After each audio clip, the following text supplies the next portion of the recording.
ऐतिहासिक तेंतुली घाटर अलिया आवर्जना सफाई पई जिलापालक त्वरित पदक्षेप।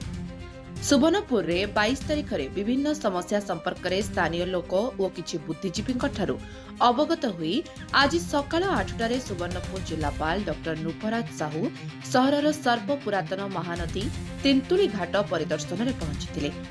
एकदा राज्य तथा राज्य बाहरर प्रतिदिन हजार हजार पर्यटक ए घाट दे डंगा साहाय्य महानदी पार हवा सह मध्य भागरे थिबा मां लंकेश्वरी देवी को दर्शन और पिकनिक पई आसुथिले।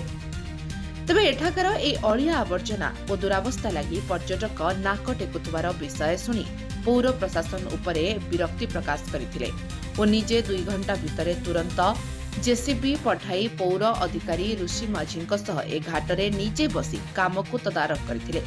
ए घाटरे प्रत्यह गाधेबाकू आसुथुवा महिला और स्थानीय आदिवासी व्यापक असंतोष प्रकाश करथिबार मध्ये जणा पड़िछि। जिलापालक आजिर ए तुरंत पदक्षेप को नहीं ए अंचलर आदिवासी और बुद्धिजीवी महल रे खुशी प्रकाश पाइछि। Bureau report live life Odia.